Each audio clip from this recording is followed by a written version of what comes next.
Most people do not fail loudly. They fail quietly, slowly, almost politely. There is no dramatic collapse, no single moment where everything falls apart. Instead, there is a series of small promises made in the morning and forgotten by nightfall. There is the silent agreement with oneself that tomorrow will be different, that tomorrow discipline will appear, that tomorrow motivation will finally stay. And then tomorrow arrives, carrying the same stress, the same fatigue, the same responsibilities, and the same old habits slip back in as if they never left. This is not weakness. This is not laziness. This is what happens when human beings try to change their lives using systems that were never designed for how the human mind actually works. We live in a world that glorifies extreme transformation. Before and after pictures dominate our screens. 30-day challenges promise new bodies, new minds, new lives. Productivity gurus insist that if you are not radically restructuring your routine, waking up at impossible hours, and forcing discipline through pain, then you simply do not want success badly enough. But what they rarely tell you is that most of these transformations do not last. They burn bright and die fast. The human brain interprets drastic change as danger. When you attempt to overhaul your entire identity at once, your nervous system reacts as if it is under attack. Resistance rises, stress hormones flood the body, willpower drains faster than it can be replenished, and eventually, the mind pulls you back to familiar territory, not because it wants to sabotage you, but because it wants to protect you. There was a man named Daniel who lived inside this cycle for most of his adult life. He was 42 years old, married, with 2 children who loved him deeply, and a job that demanded more energy than he had left to give. He was not irresponsible. He was not careless. He woke up early, worked long hours, and did what he believed a good provider was supposed to do. Somewhere along the way, he forgot that he had a body. Food became something to grab quickly between tasks. Movement became optional. Rest felt like a luxury he had not earned. His weight crept up slowly, quietly, the way these things usually happen. There was no single moment where he suddenly became unhealthy. It accumulated over years of neglect that never felt intentional. At first, the changes were small enough to ignore. He breathed a little harder going upstairs. His knees complained more than they used to. Tying his shoes required effort. None of it felt urgent. Life was busy. There were bills to pay, deadlines to meet, responsibilities that felt more important than his own discomfort. But as time passed, the physical limitations began to touch parts of his life that mattered more. His children asked him to play, and he said later more often than yes. Eventually, they stopped asking. His wife suggested walks after dinner, and he declined, always tired, always promising another day. He was present in the room, but absent in spirit, and that absence slowly became normal. The moment that shifted something inside Daniel did not come with sirens or hospital lights. It came with embarrassment. During a family gathering, surrounded by people he loved, he bent down to pick something up from the ground and could not stand back up. There was no sharp pain, no injury, just a sudden realization that his body could no longer perform a simple task without assistance.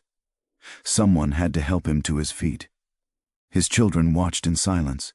No one laughed. No one mocked him. That somehow made it worse.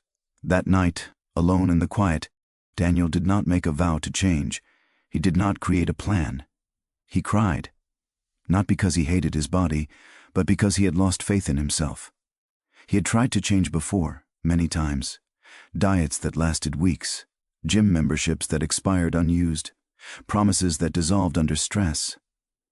Somewhere deep inside, he had accepted the idea that this was simply who he was.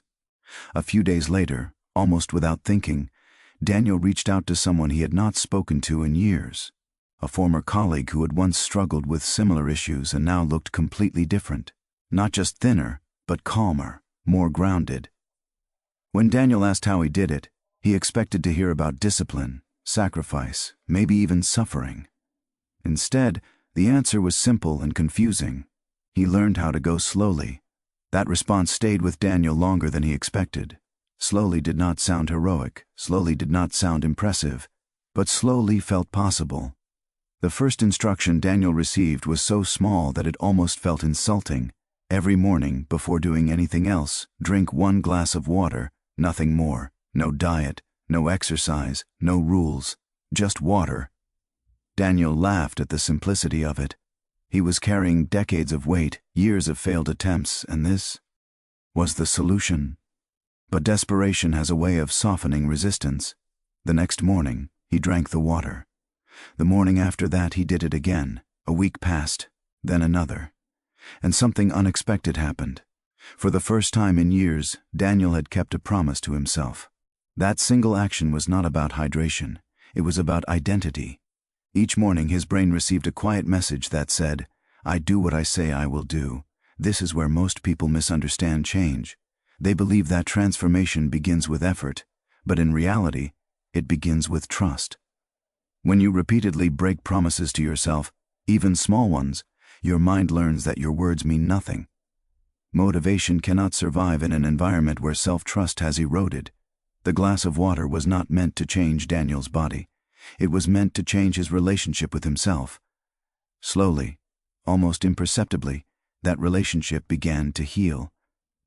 After 2 weeks, one more change was introduced. Daniel was asked to put less food on his plate. Not to restrict certain foods, not to count calories, just less. Eat slowly. Wait before deciding whether to eat more. At first, this felt uncomfortable. His mind insisted that he was still hungry. But when he waited, something surprising happened. Most of the time, the hunger faded. His body had not been asking for more food. It had been asking for time. Weight did not drop dramatically, but it began to shift in the right direction.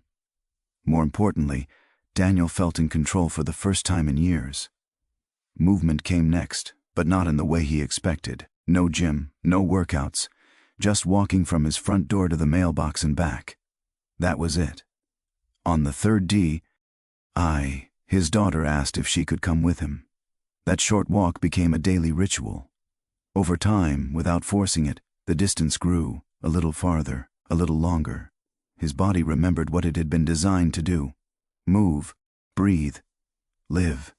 One day, Daniel was asked a question that changed how he viewed everything. Why are you doing this? Not what are you doing, but why? The answer was not weight loss. It was presence. He wanted to be there, for his children, for his wife, for his own life. That purpose became fuel. Motivation fades, but purpose endures. When habits are connected to meaning, they stop feeling like punishment and start feeling like alignment. Daniel still failed. There were days when he ate too much, days when he skipped movement, days when old habits resurfaced. But something was different this time. Failure did not mean quitting. He learned that imperfection was not the enemy of progress. Consistency was. Each time he stumbled, he returned to the smallest actions. Water, less food, a walk. This quiet endurance reshaped his identity. He was no longer someone trying to change. He was someone who showed up. Months passed. Then years. The weight continued to drop, but more importantly, his life expanded. He played with his children. He walked with his wife. He looked in the mirror without shame. Not because he was perfect, but because he was honest. He had kept small promises long enough for them to become who he was. This is where real transformation lives, not in dramatic moments, but in daily repetition. Not in motivation, but in patience. Not in perfection, but in humanity. The system that changed Daniel's life was not designed to make him exceptional. It was designed to make him consistent, and consistency, sustained over time, changes everything.